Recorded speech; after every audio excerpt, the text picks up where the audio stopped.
Hello friends, welcome back to the my new video guys and my YouTube channel guys. Today friend we are going to talk about guys how can we forget Wi-Fi network in our Poco phone guys. You want to forget your Wi-Fi network guys. You don't want to use guys your Wi-Fi network guys. You want to forget. So when you can forget and friends now let's see guys how can we forget Wi-Fi network in our Poco phone. Today I will show you in this video guys.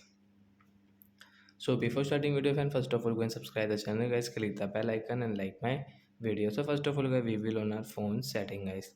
After on phone setting guys scroll it. As you can see phone Wi-Fi settings. So guys click on your Wi-Fi setting guys. As you can see guys we have connected guys this Mukesh Wi-Fi and guys I want to forget this network guys. I don't want to use this network now.